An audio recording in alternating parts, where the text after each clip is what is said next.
پتا ہے جنہوں نے ووٹ چوروں کو تحفظ دیا ہے وہ راجہ سکندر سلطان ہیں، ان کو انہوں نے تحفظ دینا ہے. پھر انہوں نے اپنی بھی ایکسٹینشن کرانی ہے اور آپ کو پتہ ہے کہ ایک اور ایکسٹینشن بھی اس کو بھی تحفظ دینا ہے. یہ جو ساری کچھ آئین کے خلاف ہے اس کا سارا دار و مدار قاضی فائز عیسیٰ کے گرد گھوم رہا ہے. عمران خان نے کہا ہے کہ آپ کو آزادی کب ملے گی؟ آزادی آپ کو تب ملے گی جب آپ کی عدلیہ آزاد ہوئے گی اور جب آپ صحیح معنی میں پاکستان میں جمہوریت ہوگی. یہ دونوں چیزیں اس وقت قاضی فائز عیسیٰ کے گرد گھوم رہی ہیں کیونکہ انہوں نے ان دونوں کو ختم کرنا ہے. انہوں نے یہ بھی کہا ہے ان لوگوں کو کوئی فرق نہیں پڑتا اگر یہ پاکستان ڈوب جائے، ان کو کوئی فرق نہیں پڑتا اگر آپ کی پوری جو معیشت ہے یہ بھی ڈوب جائے، کیونکہ یہ اگلی جہاز پکڑیں گے اور یہ ملک سے باہر تشریف لے جائیں گے. کیونکہ آپ نے پچھلی تاریخ میں دیکھا ہے پاکستان کی کہ جیسے ہی یہ نوکری سے اترتے ہیں یہ پہلا جہاز پکڑ کے ملک سے باہر چلے جاتے ہیں. کیوں؟ کیونکہ ان کا سارا مال اور سارا کچھ باہر ہے، انہوں نے اپنا سیٹ اپ باہر، ان کے بچے بھی باہر چلے جاتے ہیں. تو آپ اور ہم ان کے جو قرض ہمارے اوپر چڑھائے ہوئے ہیں وہ ہم رہ جائیں گے پیچھے اتارنے کے لیے جو ہم پاکستان میں بیٹھے ہیں. تو اگر ہمیں اپنی صحیح معنوں میں آزادی چاہیے ہمیں اب اپنے گھروں سے نکلنا ہوگا. ہمیں اپنی آزادی کے لیے ان دو جو کیا کہتے ہیں ادارے ہیں جس سے ہماری آزادی کا ہمیں یقینی بنانا ہے، جس سے وہ عدلیہ ہے اور دوسرا ہے ہماری جمہوریت. اور اس کے لیے عمران خان نے تحریک کا آغاز کر دیا ہے اور اس تحریک کا جو پہلا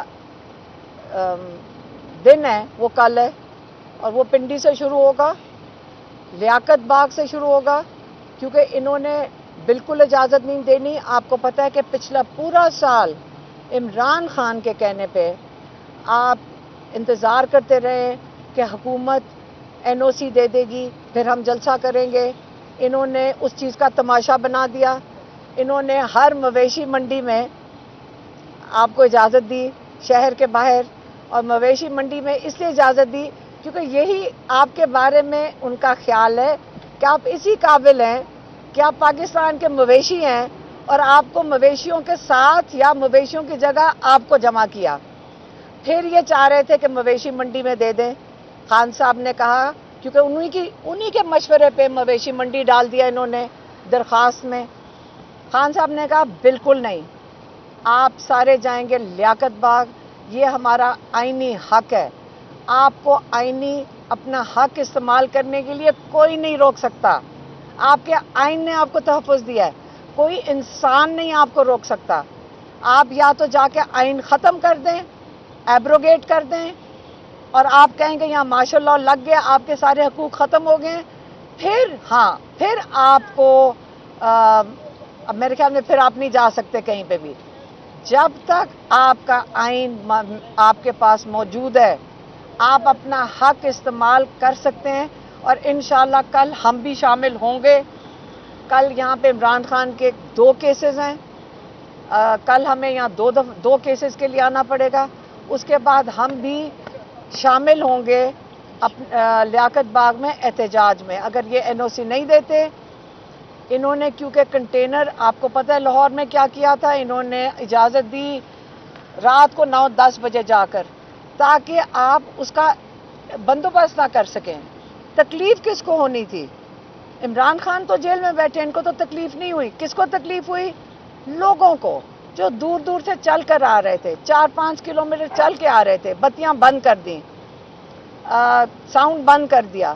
تو یہ جو تماشا ہے یہ اب ہمیں کب تک ہم اس کو قبول کریں گے؟ اب ہمارا کام بنتا ہے. انہوں نے کہا کوئی ضرورت نہیں مویشیوں کی منڈی میں جانے کا، کوئی ضرورت نہیں انسانوں کی تذلیل کرنے کا. آپ سیدھا احتجاج کریں. کس کے لیے آپ نے احتجاج کرنا ہے؟ یہ کس چیز کو ختم کرنا چاہ رہے ہیں جس کو آپ نے تحفظ دینا ہے؟ عدلیہ کو ختم کرنا چاہ رہے ہیں. شیطانی ترامیم کے ذریعے جب آپ آئین معطل کریں گے کیا ہوگا؟ آپ کی عدلیہ کا رول جو اس وقت ہے وہ ختم ہو جائے گا.